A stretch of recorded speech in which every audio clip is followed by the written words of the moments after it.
Good afternoon all and welcome to new lecture for plus 2 revision of chapter 5 जिसका नाम है बच्चा organising.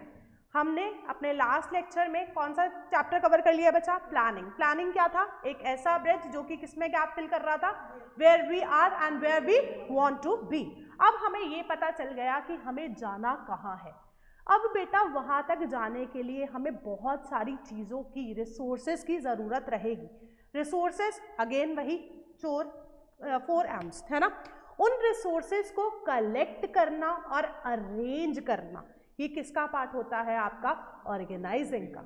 Organising में बेटा हम दो चीज़ों को इकट्ठा करते हैं, किसको? आपके human as well as non human resources, कि लोग कितने चाहिए, किस जगह पे चाहिए, वो हर चीज़ अभी इकट्ठा कर रहे हैं या सिर्फ सोच रहे हैं? सिर्फ सोचना। हमने अपनी ऑर्गेनाइजेशन का एक स्ट्रक्चर बनाना है कि भाई मैंने सोचा है कि मेरे को इस साल 10,000 यूनिट्स की प्रोडक्शन करनी है। अब मेरे को ये सोचना पड़ेगा कि कितने लोग ऐसे होंगे जो मेरी परचेज पे ध्यान देंगे, कितने लोग ऐसे होंगे जो मेरी प्रोडक्शन पे ध्यान देंगे, कितने लोग ऐसे टीम होएगी जो मेरी रिसर्च पे ध्यान देगी। सिर्फ रिसर्च करना, प्रोडक्शन करना या रॉ मटेरियल खरीदना सफिशिएंट नहीं है। माल बन के तैयार हो गया, अब उसको क्या करना पड़ेगा? बेचना भी पड़ेगा। अब मेरे को ये देखना पड़ेगा कि भाई मेरी सेल्स टीम में कितने लोग होंगे, कितने लोग मेरी चीज की प्रमोशन करवा के देंगे। हर चीज को आज आप बैठ के एक स्ट्रक्चर दे रहे हो, सोच रहे हो कि भाई मेरे को मेरे टारगेट को, मेरे एंड ऑब्जेक्टिव को पूरा करने के लिए क्या क्या चीजों की जरूरत रहेगी। उन सब चीज़ों को एक बार एक स्ट्रक्चर फॉर्म में अरेंज करना इज योर ऑर्गेनाइजिंग। कि ऑर्गेनाइजिंग क्या है? आपने आइडेंटिफाई करना है और हर चीज़ को ग्रुप करना है कि जो भी आपकी अलग अलग एक्टिविटीज़ रहेंगी ऑर्गेनाइजेशन में, और आपने दो चीज़ों को इकट्ठा करना है, किसको बेटा? Human as well as non human resources, ताकि आप अपने एंड ऑब्जेक्टिव्स को पा सकें। ऑर्गेनाइजिंग का मीनिंग क्लियर है बच्चा? Very good. अब आपकी ऑर्गेनाइजिंग के जो प्रोसेस में कितने स्टेप्स इन्वॉल्व हैं बच्चा? 4 स्टेप्स। सबसे पहले क्या करेंगे आप? आइडेंटिफाई, देखना, और उसके बाद डिवीजन ऑफ वर्क। पहले तो मैंने ये देखा कि भाई मेरा काम क्या क्या है। जैसे कि मैं कहूँ, अगेन हम एग्जांपल लेती है, हमने अपनी घर में शादी रखी हुई है। शादी के टाइम बहुत सारे काम होते हैं। सबसे पहले तो आप क्या करोगे? काम देखोगे कि भाई कितने काम हैं, क्या क्या काम करने हैं, ठीक है। फिर काम आइडेंटिफाई हो गए, लिस्ट बन गई कि भाई ये काम है, ये काम है, ये काम है, ये काम है। अब आप क्या करेंगे? उस काम को डिवाइड कर देंगे कि हाँ जी कौन सा काम। जैसे कि मैं कहूँ, जब हमारे बॉक्सेस की डिस्ट्रीब्यूशन होती है, हम बंदों को किस हिसाब से लगाते हैं? तू ऐसे कर, तू पटियाला के जो बॉक्सेस है वो डिस्ट्रीब्यूट करेगा, और डिस्ट्रीब्यूट करते टाइम भी एरियाज कर देते हैं ना कि तू इस एरिया में जाएगा, ये जो रिश्तेदार हैं इनको तू डब्बे दे आना। वही काम बच्चा ऑर्गेनाइजिंग में होता है। काम को आइडेंटिफाई करना, फिर काम को क्या कर देना? डिवाइड कर देना। वर्क किसके बीच में डिवाइड करेंगे हम? अलग अलग अपने एम्प्लॉयज के बीच में। एम्प्लॉयज को कैसे काम देंगे? अकॉर्डिंग टू देयर एबिलिटीज, कि जिसमें जिसकी स्पेशलाइजेशन हो, जो जिसके बीच जिसकी एबिलिटी हो, उस अकॉर्डिंग हम उनको काम डिवाइड कर देंगे। अब बेटा क्या है? काम पता लग गया, आइडेंटिफाई हो गया, काम को डिवाइड कर दिया। अब जो काम बांटे हैं उसके एक एक डिपार्टमेंट बना दो। जैसे कि मैंने काम आइडेंटिफाई करे कि भाई मेरा एक काम रहेगा, मेरे को कोटेशंस मंगवानी होंगी। दूसरा काम रहेगा कि मेरे को जो रॉ मटेरियल आएगा उसकी क्वालिटी चेक करनी होगी। प्रोडक्शन में मेरे को प्लांट एंड मशीनरी खरीदनी होगी, परचेज करनी होगी, रॉ मटेरियल भी परचेज करना होगा। प्रोडक्शन के लिए मेरे को अलग अलग मैनेजर्स चाहिए, प्रोडक्शन भी होगी। सेल्स के लिए मेरे को रिसर्च भी करनी है, डिस्ट्रीब्यूशन पे भी ध्यान देना। काम आइडेंटिफाई हो गया। अब उन कामों को ग्रुप में बांट देना, एक ग्रुप बना देना कि जो एक जैसी एक्टिविटीज हैं उनको एक बंडल में बांट देना। इसको क्या करते हैं हम बच्चा? डिपार्टमेंट्स बना देते हैं। कि जैसे कि हाँ ये मेरा परचेज डिपार्टमेंट हो गया, ये मेरा प्रोडक्शन डिपार्टमेंट हो गया, ये मेरा फाइनेंस डिपार्टमेंट हो गया, ये मेरे को फाइनेंस अरेंज करवा के देंगे, और ये मेरा सेल्स डिपार्टमेंट हो गया जो कि मैंने जो बनाया है उसकी सेल्स को अरेंज करवाएंगे। सबसे पहले काम क्या है? काम को आइडेंटिफाई कर लेना, फिर काम को डिवाइड कर देना। जब काम डिवाइड हो गया, डिवाइड किस बेसिस पे करेंगे? डिपार्टमेंट्स के बेसिस पे, कि एक जैसे काम एक गठड़ी में मान दिए, जिसको क्या बोलेंगे हम अब से? डिपार्टमेंट में बना दिया। डिपार्टमेंट बन गए। अब बच्चा क्या है? डिपार्टमेंट मैंने बना दिया, हाँ जी ये मेरा प्रोडक्शन डिपार्टमेंट है, ये परचेज डिपार्टमेंट है, ये फाइनेंस डिपार्टमेंट है, ये सेल्स डिपार्टमेंट। अब उस लोग जो उसमें मैंने आइडेंटिफाई करा है, हर एक को एक एक काम दे देना। देन क्या आ जाता है आपका असाइनमेंट ऑफ ड्यूटीज की सबको बता दें कि परचेज डिपार्टमेंट में भी जो अलग अलग काम है, परचेज डिपार्टमेंट भी एक चीज परचेज नहीं करनी है, बहुत सारी चीजें परचेज करनी है। किसी को रॉ मटेरियल परचेज करना है, किसी को प्लांट एंड मशीनरी परचेज करनी है, किसी को कोटेशंस मंगवानी है, अलग अलग जगह पे रिसर्च करनी है कि कहाँ पे सस्ता मिल रहा है। वो सारी चीजें क्या है, अब आप सबको काम बांट देंगे किसके बेसिस पे, जितनी उनकी स्किल है, जितनी उनकी कॉन्फिडेंस है, उसके बेसिस पे आप उन्हें काम बांट देंगे। और अब क्या है, उसके बाद आपने क्या बनाना है बच्चा, रिपोर्टिंग रिलेशनशिप। इसमें क्या रहेगा कि आप सबको ये बता देते हैं कि किसकी क्या अथॉरिटी है और किसकी क्या रिस्पॉन्सिबिलिटी, कि कौन किसको रिपोर्ट करेगा। हाँ सिर्फ काम देना जरूरी नहीं है कि हाँ जी तू ये काम करेगा, तूने जब ये काम कंप्लीट कर दिया, तूने बताना किसको है कि सर और मैम मेरा काम कंप्लीट हो गया। वो क्या बन जाता है कि आपने एक रिपोर्टिंग रिलेशनशिप एस्टैब्लिश कर दी। अब एक बार फटाफट से स्टेप देखते हैं, इंपॉर्टेंट है। सबसे पहले काम को आइडेंटिफाई करा, फिर उसे डिवाइड करा। डिवाइड किस बेसिस पे करेंगे, डिपार्टमेंट्स के बेसिस पे। डिपार्टमेंट्स बन गए, अब सबको क्या देना है, असाइन करना है कि तेरा क्या ड्यूटी रहेगी। ड्यूटी दे दी, ठीक है, उसे पता है कि उसने ये काम करना है। ड्यूटी देने के बाद, ड्यूटी करने के बाद उसे क्या करना पड़ेगा, रिपोर्ट करना पड़ेगा। तो उसे ये पता होना चाहिए कि भाई मैंने काम कंप्लीट करके रिपोर्ट किसको करना है। होप बेटा यहाँ तक आपको पूरा ऑर्गेनाइजेशन का जो प्रोसेस है वो क्लियर होएगा। यहाँ तक कोई डाउट बेटा, चल सकते हैं, वेरी गुड। अब बेटा कहते हैं अगर आप चीज़ों को ऑर्गेनाइज करके रखते हैं, जैसे घर में भी अगर हम कहें कि हाँ जी आपको ये पता है कि आपको आपके शूज़ कहाँ रखने हैं, आपको आपके क्लोथ्स कहाँ रखने हैं, आपको अपनी वॉचेस कहाँ रखनी है, हर चीज़ घर में ऑर्गेनाइज है।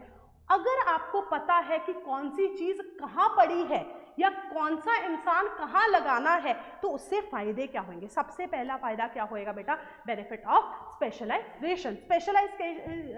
स्पेशलाइजेशन कैसे आ जाते हैं, क्योंकि बेटा आप सिस्टमैटिकली आपकी जॉब्स को एलोकेट कर देते हो किसके बीच में, आपकी वर्कफोर्स के बीच में, जिसे उन्हें पता होता है कि भाई हमारा काम ये है, रिपीटेडली उस बंदे को वही टास्क परफॉर्म करना है। अगर अगेन दोबारा वो उसी टास्क को परफॉर्म करेगा तो उससे क्या आती है, उस इंसान में स्पेशलाइजेशन। नेक्स्ट क्या है बच्चा, क्लैरिटी इन वर्किंग रिलेशनशिप। हर एक को ये पता होता है कि भाई मेरा बॉस कौन है, मेरा सुबॉर्डिनेट कौन है, मैं किससे किस तरह का काम करवा सकता हूँ, मैंने काम करवा के किसको अकाउंटेबिलिटी है, हर चीज क्लियर है। आपने सारे रिलेशन क्लियर कर दे कि किसका बॉस कौन रहेगा, कौन आपका सुबॉर्डिनेट है, किससे आपने किस तरीके का काम करवाना है, किससे आप किस लेवल पे हो, किस इंसान से आप किस तरीके से बात करते हो, तो उससे क्या है आपके जो रिलेशनशिप है वो क्लियर हो जाते हैं, जिससे आपको ये पता होता है who is to report whom, किसको किसे रिपोर्ट करना है। Then comes optimum utilisation of resources. जब बेटा आपने सही इंसान सिलेक्ट कर लिया, आपको पता है कि इस इंसान में ये एबिलिटी है और ये मेरा ये काम करवा के दे सकता है, तो आप उसे उसकी स्किल्स के अकॉर्डिंग काम दे रहे हो। तो अगर इसके इंटरेस्ट का, उसके स्किल्स के अकॉर्डिंग काम दिया जाएगा तो वो अपना 100% दे पाएगा। तो इसी से क्या है आपके optimum utilisation of resources again इसमें बाकी भी आ जाते हैं कि भाई अगर आपने सही इंसान सही मशीन पे बिठाया हो, वो मशीन भी अपना 100% दे पाएगी और वो इंसान भी अपना 100% दे पाएगा। तो इससे क्या है, जो आपके रिसोर्सेज हैं वो ऑप्टिममली यूटिलाइज हो सकते हैं। Then comes adaption to changes. Changes का कैसे है कि जब आपने एक ऑर्गेनाइजेशन स्ट्रक्चर बनाया हुआ है, जैसे ही एनवायरनमेंट चेंज होएगा आप वैसे ही अपने स्ट्रक्चर को भी चेंज कर सकते हैं। कोई रिजिडिटी नहीं होती कि हाँ जी एक इंसान को जहाँ पे बिठा दिया, ये एक रिसोर्स जहाँ पे लगा दिया वो वहीं पे रहेगा। जैसे ही चेंजेस आए, जैसे ही आपको लगा कि नहीं अब इस स्ट्रक्चर को चेंज करने की जरूरत है, आप वैसे ही उस स्ट्रक्चर को चेंज कर सकते हैं। क्लियर है बच्चा। Then comes your effective administration. ये कैसे कि हाँ जी हर एक को अपनी जॉब क्लियर है और जिससे कि क्या है उनके reporting authorities and responsibilities clear हैं, जिससे कि क्या है हर चीज़ आपकी एडमिनिस्ट्रेशन जो है वो स्मूथली चलती रहती है। क्लियर है बच्चा। And then development of personnel की, जिसमें क्या है कि आप अपॉर्चुनिटीज़ दे रहे हैं उन्हें इनोवेट करने की। सही इंसान को सही जगह पे जब आपने प्लेस करा दिया, आपने अब क्या है, कई ऑर्गेनाइजेशन क्या करती है बच्चा, पहले बंदा अपॉइंट करती है फिर ये सोचती है कि हम इसे क्या काम दें, पर यहाँ पे क्या हो रहा है, पहले काम सोचा जा रहा है फिर उसी अकॉर्डिंग की बंदों की इंटरव्यू ली जा रही है कि ठीक है आप में ये स्किल है, आप आओ और हमारा ये काम करके दो। तो इससे क्या है कि एक पर्सोनल की जो इंडिविजुअल आ रहा है उसके भी इंटरेस्ट का काम उसे मिल रहा है, तो उसकी भी डेवलपमेंट होने में हेल्प होती है। क्लियर है बच्चा। एक बार फटाफट से यहाँ तक रीड कर लीजिए फिर आगे बढ़ते हैं।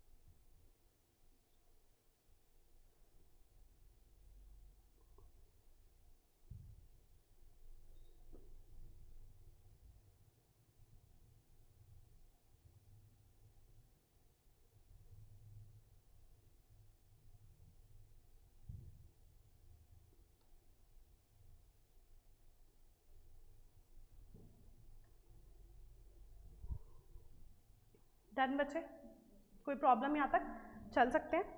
And then comes your organisation structure. अब बेटा जो हमने बोला कि हाँ जी अब हमने लोगों को अरेंज करना है कि कौन सा इंसान कहाँ पे रहेगा, उस और से बोला जाता है एक स्ट्रक्चर बनाना। और ये स्ट्रक्चर भी दो तरीके का होता है। पहले स्ट्रक्चर देखते हैं क्या है। ये एक ऐसा फ्रेमवर्क है जिसमें आप क्या है बच्चा, आपके मैनेजीरियल एज वेल एज जो आपके ऑपरेटिंग टास्क होंगे उसको परफॉर्म किया जाता है। ये डिफाइन करता है आपका रिलेशनशिप, क्या काम होएगा, कौन उसमें इंसान करेंगे और किसके पास क्या रिसोर्सेज अवेलेबल रहेंगे। तो ये वो रिलेशनशिप की किसका क्या काम है, कौन इंसान कर रहा है और कितने रिसोर्सेज में करेगा, वो हर चीज़ आपके ऑर्गेनाइजेशन स्ट्रक्चर में डिफाइन हो जाती है। Then comes your type of organisation structure. ये स्ट्रक्चर आपके बच्चा दो तरीके से बनाए जाते हैं, one is functional and other is divisional. First one is functional and other is divisional. बहुत इंपॉर्टेंट है बच्चा। फंक्शनल क्या है, जैसे कि मैं मारुति की बात करूं, उन्होंने क्या करना है बच्चा, फंक्शनल पहले समझते हैं। फंक्शनल क्या होता है, इन लोगों ने अलग अलग डिपार्टमेंट्स बनाए हुए हैं। जैसे कि मैं कहूँ प्रोडक्शन, परचेज, फाइनेंस या फिर आपका सेल्स। ये आप इस एग्जांपल से भी देख सकते हैं। ये है आपका फंक्शनल स्ट्रक्चर, जिसमें क्या है बच्चा, आपकी जो मैनेजमेंट है वो कैसे हो रही है। आपने अलग अलग डिपार्टमेंट्स बना दिया कि ये डिपार्टमेंट का काम क्या रहेगा, प्रोडक्शन करना, ये डिपार्टमेंट का काम क्या रहेगा, परचेज करना, ये डिपार्टमेंट का काम रहेगा फाइनेंस को अरेंज करना और इनका काम रहेगा मार्केटिंग डिपार्टमेंट को देखना। ये हो सकता है एक प्रोडक्ट बना रहे हो सकता है ये लोग 10 प्रोडक्ट बना रहे हो, जैसे कि जो सिमिलर नेचर के हैं। ठीक है, जैसे हम मारुति की बात करते हैं, मारुति के आगे कितने सारे मॉडल्स आते हैं। ठीक है, कार्स के मॉडल आते हैं, उनके लिए क्या है, उन्हें प्रोडक्शन भी करनी है कार्स की, अलग अलग मॉडल को प्रोड्यूस करना, रॉ मटेरियल बाय करना है। ठीक है, रॉ मटेरियल बाय करके उन्हें फाइनेंस भी चाहिए अपने हर मॉडल के लिए, और अलग से क्या है, हर मॉडल की सेल भी देखनी है, मार्केटिंग भी देखनी है। तो उन्होंने अपना काम कैसे करा कि भाई हमने डिपार्टमेंट्स बना दिए। एक डिपार्टमेंट बना दिया मैंने प्रोडक्शन, जो कि कोई भी मॉडल हो, XYZ कोई भी मॉडल है, हर एक की प्रोडक्शन जो है वो ये वाला डिपार्टमेंट देखेगा। एक डिपार्टमेंट मैंने बना दिया परचेज डिपार्टमेंट, कोई भी मॉडल हो हमारा, उस सबकी जो परचेजेस करनी है, रॉ मटेरियल बाय करना है, वो हर परचेज को ये परचेज डिपार्टमेंट देखेगा। फाइनेंस, मेरे को किसी भी मॉडल के लिए फाइनेंस चाहिए, मेरे को कोई नया मॉडल रिलीज करना है, ठीक है, या फिर एग्जिस्टिंग मॉडल को इंप्रूव करना है, मेरे को उसके लिए पैसा चाहिए या उसकी प्रोडक्शन के लिए पैसा चाहिए, सारा फाइनेंस कौन अरेंज करके देगा, ये फाइनेंस डिपार्टमेंट। सेल्स, किसी भी मॉडल की सेल हो, हर मॉडल की सेल्स को ये सेल्स डिपार्टमेंट देखेगा कि कैसे इन्होंने अपनी सेल को प्रमोट करना है। तो ये लोग जो अपना काम करते हैं फंक्शंस के अकॉर्डिंग करते हैं कि जितने भी आपकी ऑर्गेनाइजेशन के फंक्शन है उन्हें बांट दो। ठीक है, ताकि क्या हो कि हाँ जितने, जैसे प्रोडक्शन में क्या आ गया बच्चा आपका कि कैसे प्रोसेसिंग होएगी, क्वालिटी कंट्रोल जो चेक करना है रॉ मटेरियल का वो सब देखेंगे। परचेज डिपार्टमेंट क्या देखेगा, चाहे रॉ मटेरियल परचेज करना है, चाहे कोई प्लांट एंड मशीनरी परचेज करनी है। नेक्स्ट फाइनेंस वाला, चाहे आपका कैपिटल स्ट्रक्चर हो या फिर आपकी फाइनेंशियल प्लानिंग हो कि हाँ जी कैसे पैसा आएगा। कैपिटल स्ट्रक्चर क्या होगा कि जो आपके बड़ी चीज़ों के लॉन्ग टर्म के लिए पैसा चाहिए वो कहाँ से आएगा। मार्केटिंग वाले क्या देखेंगे कि हाँ जी आपकी एडवर्टीजमेंट कैसे करनी है, आपकी कस्टमर सेल्स कैसे करनी है, या फिर जो आपका रिसर्च वर्क है वो कैसे देखना है। हर चीज़ कौन देख रहा है, ये आपका मार्केटिंग डिपार्टमेंट। तो कि जब आपने अपना काम फंक्शंस में डिवाइड कर दिया तो उसे हम किसका नाम दे देते हैं बच्चा, आपके फंक्शनल स्ट्रक्चर का। तो इसमें क्या है देखते हैं एक बार कि it refers to grouping of job of similar nature. जो सिमिलर नेचर की चीजें हैं उन्हें आपने एक फंक्शन में इकट्ठा कर दिया और उसे क्या बोलेंगे, एक डिपार्टमेंट बना दिया, उसे हम क्या बोलेंगे बच्चा, फंक्शनल स्ट्रक्चर। तो ये किनके लिए सूटेबल होता है बच्चा, वो ऑर्गेनाइजेशन जो बहुत बड़ी हो, ठीक है, और बड़ी भी हो और उनका जो नेचर है वो सिमिलर नेचर का काम हो। ठीक है, ऐसा नहीं है कि मैं कहूँ एक टेक्सटाइल है एक कॉस्मेटिक है, उनका क्या उनका परचेज सेम रहेगा। ठीक है, क्योंकि बिल्कुल जो उनका रॉ मटेरियल दोनों के लिए बहुत अलग है। ठीक है, कॉस्मेटिक वालों का जो रॉ मटेरियल है, जो लाइक टेक्सटाइल वालों का रॉ मटेरियल बिल्कुल अलग नेचर का है, उनकी नेचर भी मिलती जुलती हो। ठीक है, अगर मैं कहूँगी कार बनाना, सब में हैंडल्स लगेंगे, सब में टायर लगेंगे, वो सब चीज़ें क्या है, नेचर उनकी क्या है, सिमिलर। ठीक है, तो जो बड़ी ऑर्गेनाइजेशन रहेंगी जो कि क्या है अपने आप को डाइवर्स अलग अलग तरह की एक्टिविटीज में इन्वॉल्व करते हो, when the task required a high degree of specialisation की, हाँ जी एक ऐसा इंसान चाहिए जो कहीं से भी परचेज करवा के दे, उसकी उसमें स्पेशलिटी आ जाए। जब हमें एक इंसान या एक डिपार्टमेंट में पूरी एक तरीके की स्पेशलाइजेशन चाहिए होती है, तब हम अपना काम किसके थ्रू करते हैं बच्चा? फंक्शनल स्ट्रक्चर के लिए। आपने बच्चा एक चीज़ पढ़ी थी कि जो हमारे ऑर्गेनाइजेशन स्ट्रक्चर होते हैं वो रिलेशनशिप के बेसिस पे भी दो तरीके से बांट दिए जाते हैं, फॉर्मल एंड इनफॉर्मल। बहुत अच्छे। अब मेरे को ये बताओ, ये फंक्शनल स्ट्रक्चर है, दिस इज अ फॉर्मल और informal? Informal? Both. How both? Organisation को दोनों चाहिए होते हैं उनके सोशल ऑब्लिगेशन पूरी करने। तो ये वाला स्ट्रक्चर आपका किसका पार्ट रहेगा बच्चा? फॉर्मल का। इनफॉर्मल बेटा यहाँ पे क्या है, आपने एक मैनेजर लिया, मैनेजर ने बताया कि भाई तू क्या है? प्रोडक्शन मैनेजर है, तू परचेज मैनेजर है, तू फाइनेंस मैनेजर है, तू सेल्स मैनेजर है। तो ये चाहे अपने आप में एक बनाया हुआ स्ट्रक्चर है। इनफॉर्मल वाली बात भी करेंगे कि जरूरी है, वो अभी भी है कि वो जरूरी है, बट ये स्ट्रक्चर क्या है बेटा, इन्होंने rules and responsibility, authorities and responsibilities clear करी हुई है, तो ये किसका पार्ट बन जाएगा बेटा? आपके फॉर्मल स्ट्रक्चर का। क्लियर है बच्चा? बढ़ सकते हैं आगे। And then next is your divisional structure. अब इस डिविजनल स्ट्रक्चर में क्या है, जब आपकी ऑर्गेनाइजेशन कोई ऐसा काम कर रही हो जिसमें आपकी जो आपका बिजनेस है वो पूरी अलग अलग फील्ड में जा रहा है। जैसे कि हम सबसे बढ़िया एग्जांपल इसमें ले सकते हैं आईटीसी का। आईटीसी के होटल्स भी हैं, तंबाकू भी है, स्टेशनरी का काम भी है, कितने सारे काम है। क्या स्टेशनरी और तंबाकू का रॉ मटेरियल सेम है? मत बोल देना कि मैडम सेम है प्लीज, अलग होता होगा, आई होप, है ना? चलो ये देखो, मेरे को ये एक्सपेक्टेड मैम थोड़ा थोड़ा कुछ तो सिमिलर होएगा, चुप रहे बकवास नहीं। तो इसमें क्या है, हमारा क्या, उनका रॉ मटेरियल क्या है, बिल्कुल अलग है। होटल्स के लिए जो उन्हें रॉ मटेरियल चाहिए और तंबाकू के लिए चाहिए, अब मत कह देना कि मैम वहाँ पे सर्विसेज भी चाहिए तो वो भी सेम है, तो ऐसा भी नहीं हो सकता। तो क्या है बच्चा, उनके रॉ मटेरियल की रिक्वायरमेंट अलग है, वो किस तरीके से प्रोडक्शन कर रहे हैं, उनका प्रोडक्शन प्रोसेस बिल्कुल अलग है, बाकी फाइनेंस की रिक्वायरमेंट बिल्कुल अलग है। अब डोंट यू लाइक फील कि स्टेशनरी के लिए जितना फाइनेंस चाहिए और एक होटल बनाने के लिए जितना फाइनेंस चाहिए वो बिल्कुल अलग है ना? तो ऐसा भी नहीं है कि जिसे रिसर्च वर्क करना है स्टेशनरी में कैसा अच्छा हो रहा है और सेकेंडली होटल्स में क्या चीज़ चल रही है, वो दोनों रिसर्च वर्क भी सेम नहीं है। तो यहीं पे वो लोग क्या करते हैं, दे गो फॉर डिविजनल स्ट्रक्चर, कि उन्होंने अलग एक डिवीजन बना। जैसे कि मैं कहूँ कि आईटीसी वालों ने अपने होटल की सेगमेंट अलग कर दी, तंबाकू की सेगमेंट अलग कर दी, और उन्होंने बोला कि भाई इसके रिलेटेड जो भी परचेज है, प्रोडक्शन है, फाइनेंस है या फिर इसकी सेल है, हर चीज आप देखो, हमारा उसमें कोई भी रोल नहीं रहेगा, बाकी किस दूसरे डिपार्टमेंट का इसमें कोई भी रोल नहीं रहेगा। उन डिपार्टमेंट्स को क्या आपस में कोऑर्डिनेट करके चलना पड़ता है? बिल्कुल हाँ, फंक्शनल वालों को आपस में कोऑर्डिनेट करके चलना पड़ेगा। क्यों करना पड़ेगा? क्योंकि बेटा जितना मैंने रॉ मटेरियल परचेज किया है उतना ही परचेज करूंगी जितने की सेल की डिमांड होगी, और उतने की ही सेल डिमांड पूरी कर पाऊंगी जितनी प्रोडक्शन कैपेसिटी होगी, जितना फाइनेंस होएगा उतना ही रॉ मटेरियल बाय कर पाऊंगी। तो हर डिपार्टमेंट को आपस में कोऑर्डिनेट करके चलना पड़ेगा, कि वो ऐसा नहीं हो सकता कि परचेज वाले कह रहे हैं मुझे नहीं पता, मैंने तो इतना सामान खरीद दिया, बनता बना वरना छोड़ दे, ऐसे वो नहीं कर सकते। उन्हें ये देखना पड़ेगा डिमांड कितनी आ रही है, फाइनेंस कितना आ रहा है, प्रोडक्शन कैपेसिटी कितनी है और अवेलेबिलिटी ऑफ रॉ मटेरियल कितनी है, तो उन्हें आपस में कोऑर्डिनेट करके चलना पड़ेगा। बट डिविजनल वालों को कोई फर्क नहीं पड़ता दूसरी डिवीजन क्या कर रही है, कोई फर्क नहीं पड़ता कि दूसरे वालों ने क्या करा है, हम अपना फाइनेंस लेंगे, हम अपनी प्रोडक्शन करेंगे, हम अपनी परचेजेस करेंगे और हम अपने प्रोडक्ट की सेल करके देंगे। दूसरी डिवीजन क्या कर रही है उससे इन्हें फर्क नहीं पड़ता। यही इनकी एक डिसएडवांटेज भी बन जाती है। डिसएडवांटेज कैसे बन गई कि इन्हें ओवरऑल जो ऑर्गेनाइजेशन का ऑब्जेक्टिव है, कई बार ये उस चीज में फंस जाते हैं, उस पे ऊपर ध्यान नहीं देते, क्योंकि इन्हें इनकी प्रायोरिटी क्या हो जाती है, खुद की एक डिवीजन। होटल वालों को होएगा हम अपना सेक्टर आगे ले जाए, उनको तंबाकू वालों को होगा कि भाई हमारी सेल मैक्सिमम हो, स्टेशनरी वाले डिपार्टमेंट को क्या होगा हमारी सेल बढ़ जाए। ओवरऑल एज अ आईटीसी उनका क्या ऑब्जेक्टिव है वो शायद इस चीज पे ध्यान नहीं देते। क्लियर है बच्चा? अब इसमें क्या है, इसमें क्या है, इसमें भी हम जॉब्स को ग्रुप कर रहे हैं, ऊपर भी कर रहे थे यहाँ भी कर रहे थे, but related to one product. वहां पे सिमिलर जॉब्स करी थी, यहाँ पे एक प्रोडक्ट ही इकट्ठा कर दिया।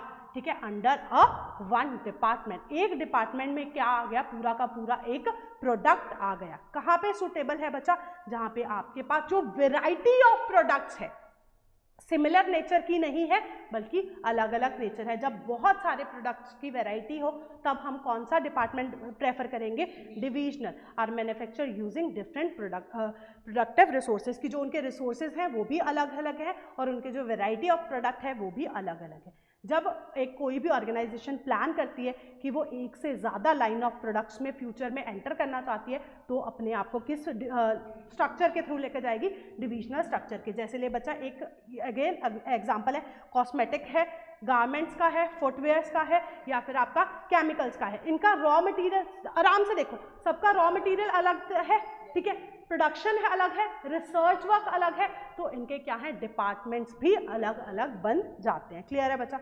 जैसे कि ये देखो, हर एक में production, purchase, finance and marketing, हर एक में अलग अलग डिपार्टमेंट्स पाए जाएंगे। क्लियर है बेटा। अब सबसे पहले फटाफट देखते हैं एडवांटेजेस क्या क्या हैं आपके फंक्शनल स्ट्रक्चर की। अच्छा again, divisional structure is a formal structure और इनफॉर्मल, बोलेगा ही नहीं, नाराज हो गए वैसे, बता दो।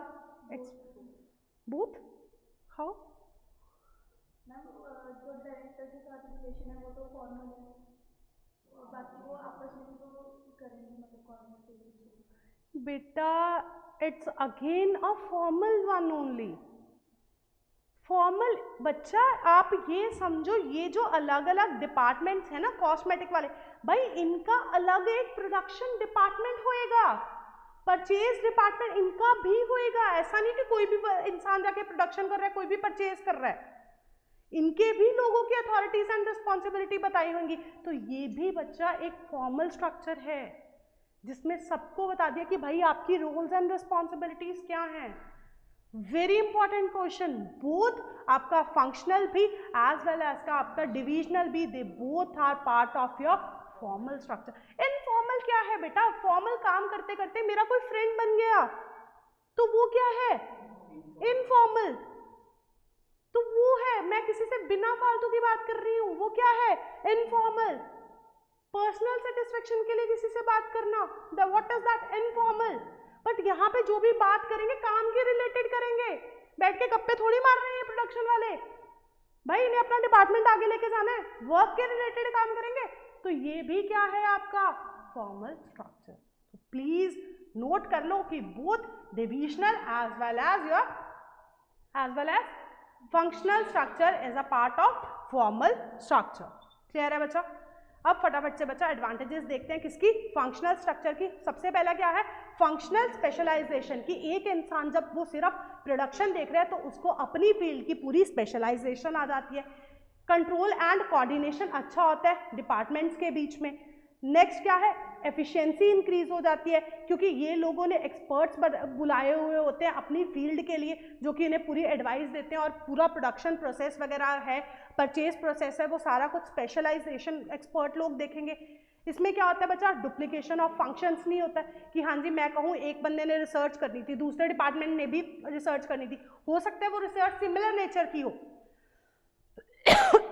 बट क्या है, अगर हम किसके डिविजनल स्ट्रक्चर में जा रहे हैं, दोनों अपनी अपनी रिसर्च करेंगे, अपना अपना पैसा लगाएंगे, तो डुप्लीकेशन ऑफ वर्क होएगी जो कि यहाँ पे अवॉइड हो जाती है। Then ease in training, employees को हमने एक ही तरह का काम समझाना है कि भाई आपने किस तरीके से रिसर्च करनी है, किस टाइप से हमारी प्रोडक्शन होती है, कैसे हम लोगों से परचेज करते हैं, तो एक ही चीज़ की ट्रेनिंग देनी है। तो यहाँ पे क्या है, ट्रेनिंग देने भी एम्प्लॉयज़ को ईजी हो जाती है। Then proper attention to each function की, हाँ जी हम पूरे प्रॉपर तरीके से ध्यान दे सकते हैं कि हमारा एक जो स्ट्रक्चर है वो किस तरीके से चल रहा है, एक फंक्शन कैसे काम कर रहा है। क्लियर है। देन बच्चा डिविजनल स्ट्रक्चर की, फंक्शनल स्ट्रक्चर की डिसएडवांटेजेस क्या हैं। सबसे पहले क्या है बच्चा, इसमें फंक्शनल एम्पायर। इसमें क्या है कि जो डिपार्टमेंट्स है ये अपने अपने डिपार्टमेंट को ज़्यादा प्रायोरिटी देते हैं, ज़्यादा इंपॉर्टेंस देने लग जाते हैं। जैसे कि प्रोडक्शन वाले को लगता है कि जो मैं बोल रहा हूँ वही ठीक है। जैसे कि मैंने आपको क्लास में याद हो एक एग्जाम्पल दिया था कि सेल्स वाले ने बोला कि आप ज़्यादा फोकस दो, नंबर ऑफ यूनिट ज़्यादा बनाओ, बट प्रोडक्शन वाला आया, उन्होंने बोला कि आप क्वालिटी पे ध्यान दो।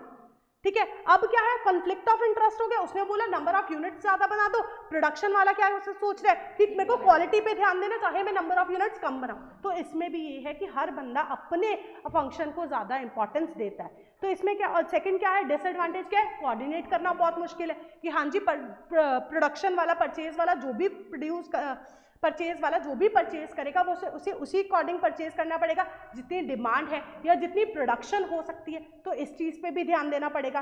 कन्फ्लिक्ट ऑफ इंटरेस्ट बिटवीन 2 और मोर डिपार्टमेंट्स के बीच में आपस में कन्फ्लिक्ट ऑफ इंटरेस्ट हो सकता है।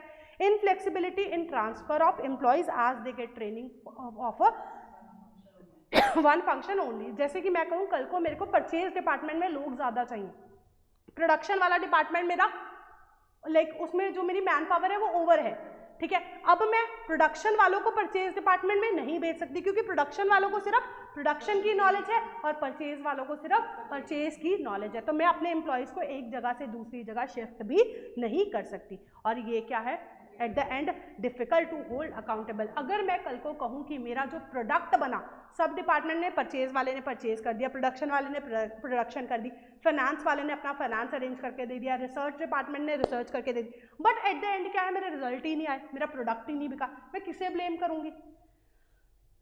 तो क्योंकि उसमें कोई एक डिपार्टमेंट इन्वॉल्व नहीं था, नंबर ऑफ डिपार्टमेंट इन्वॉल्व थे, तो एक इंसान की अकाउंटेबिलिटी फिक्स करना भी मुश्किल हो जाता है। ये एक पर्टिकुलर डिपार्टमेंट को आप ब्लेम नहीं कर सकते जब आपके ओवरऑल जो ऑर्गेनाइजेशन का ऑब्जेक्टिव है वो ना अचीव हुआ हो। यहाँ तक कोई प्रॉब्लम बचा?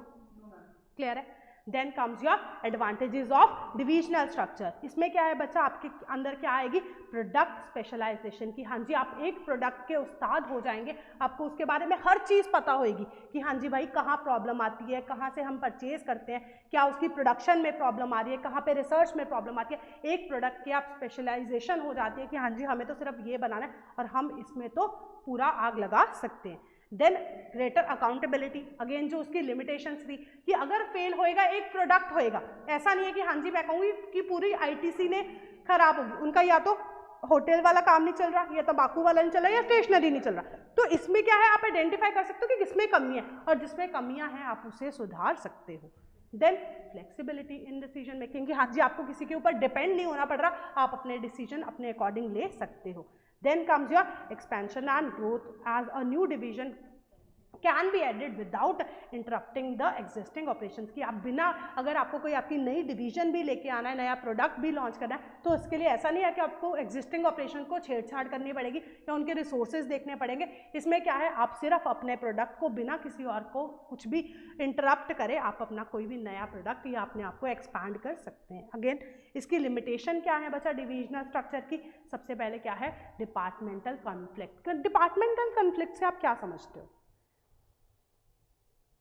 आईटीसी के केस में मैं अगर कहूँ कि तंबाकू वालों की लड़ाई स्टेशनरी वालों से हो रही है या तंबाकू के इंटरनल ही जो प्रोडक्शन डिपार्टमेंट है वो सेल्स वाले से लड़ रहा है या प्रोडक्शन वाले से लड़ रहा है, आप ये डिपार्टमेंटल कॉन्फ्लिक्ट से क्या समझते हो?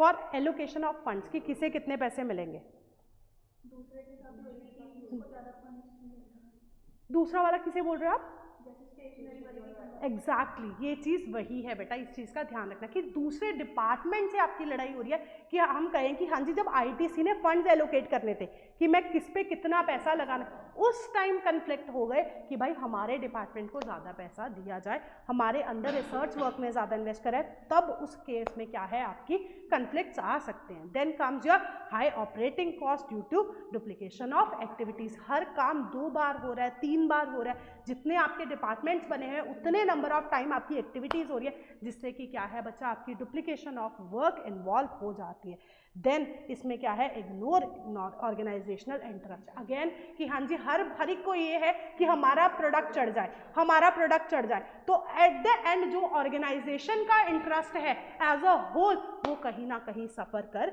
जाता है कि without thinking the rest of the organisation, की बिना दूसरों के बारे में सोचे हुए वो सिर्फ अपनी ऑर्गेनाइजेशन के ऊपर कंसंट्रेट करते रहते हैं। क्लियर है बच्चा? हो जाएगा। Then comes your formal and informal organisation. ये बेसिस किसके ऊपर बनता है बेटा?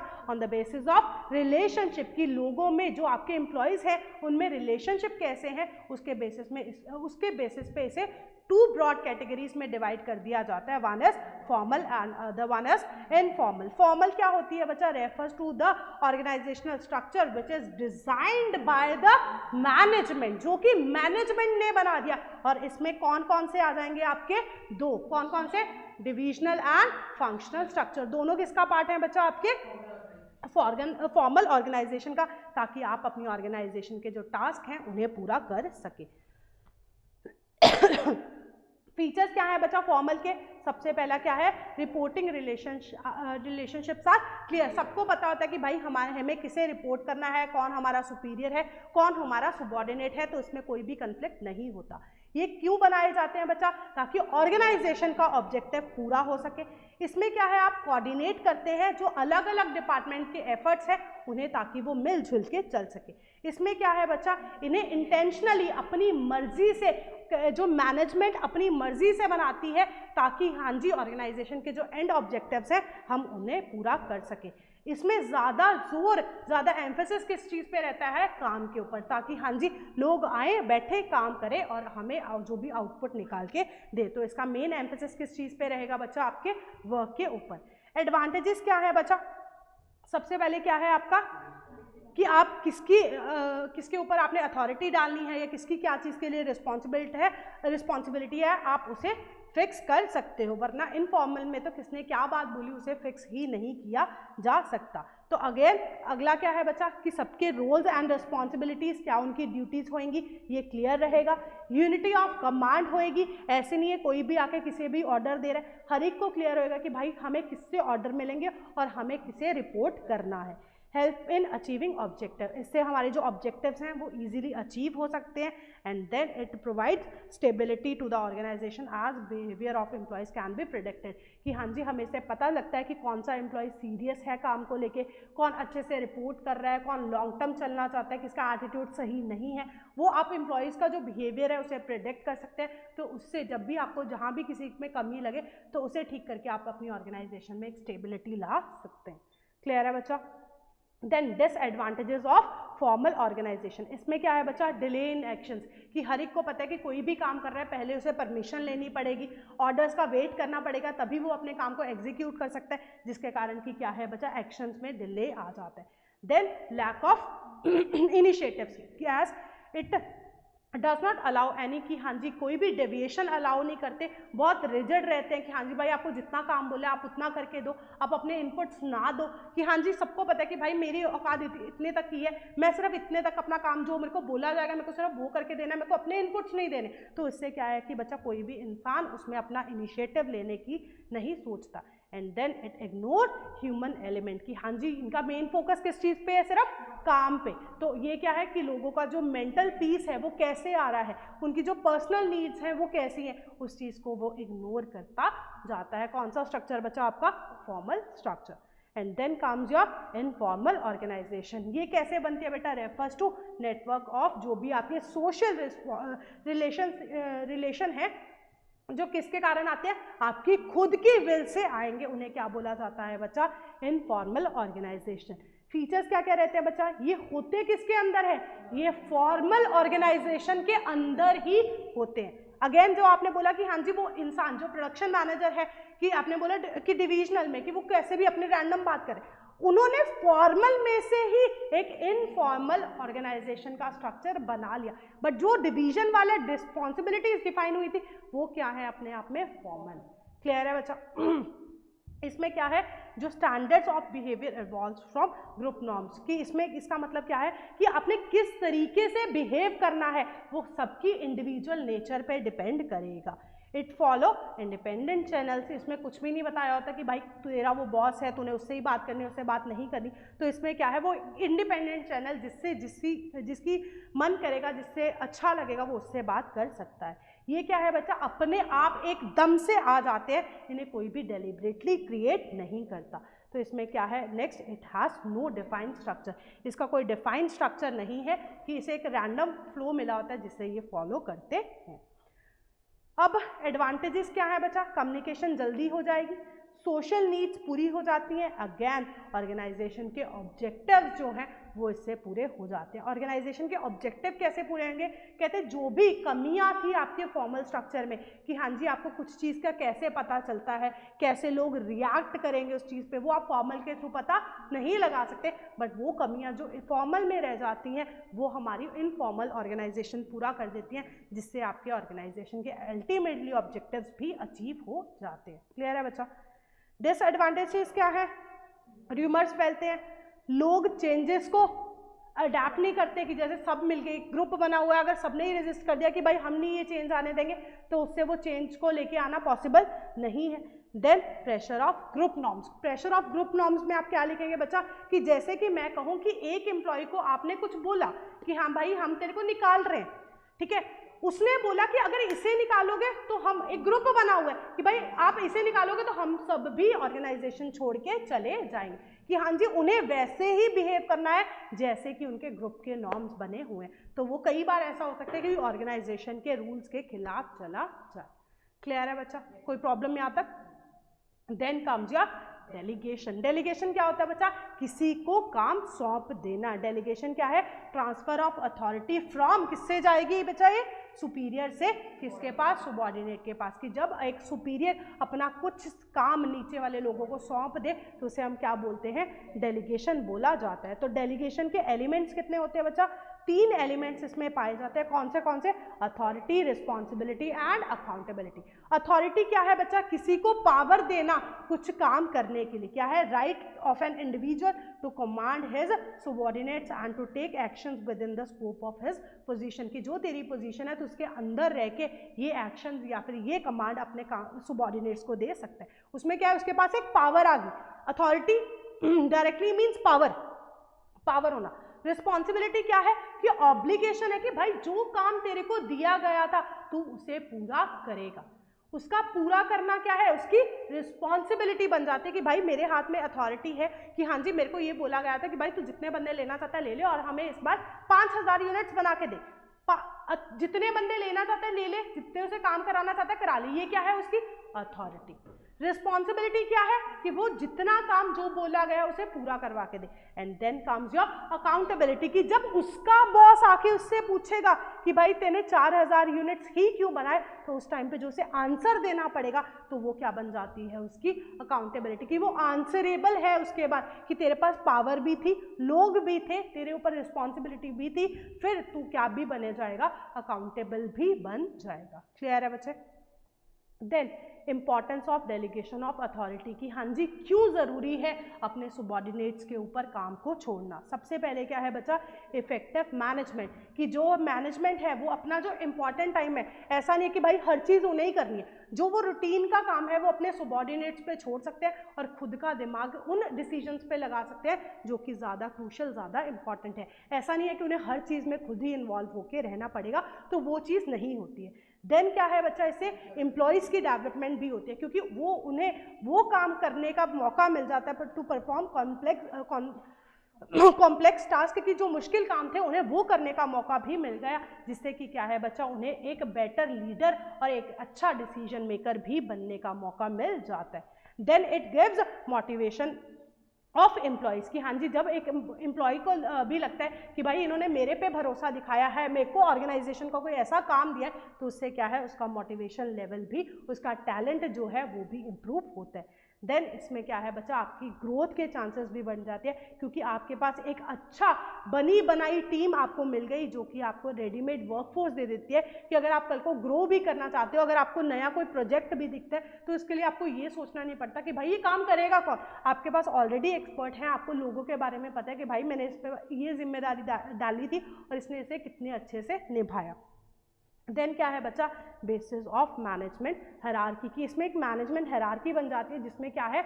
आपके सुपीरियर और सबॉर्डिनेट्स बन जाते हैं। जैसे कि मैं कहूँ कि हाँ जी मैंने किसी को काम दे दिया कि हाँ भाई अभी ये तेरा काम है, ये तू आगे 10 लोगों से बना ले, तो उन 10 लोगों का सुपीरियर बन गया और उससे सुपीरियर की आगे सुपीरियर मैं बन गई, तो एक हायरार्की बन गई कि भाई किसने किसे रिपोर्ट करना है। वरना क्या है, हर बंदा सुपीरियर बन के रह जाएगा और सिर्फ एक बॉस होएगा जो कि अपने आप को क्या कहलाएगा, सुपीरियर, और बाकी सारे क्या बन जाएंगे, उसके subordinates. And then it leads to better coordination की, जिसमें आपको आपकी क्लैरिटी है कि किसकी क्या ड्यूटीज़ हैं, कैसे परफॉर्म करना है, तो उसमें आपकी डुप्लीकेशन ऑफ वर्क नहीं होएगा और आपकी हर चीज़ भी क्लियर रहेगी।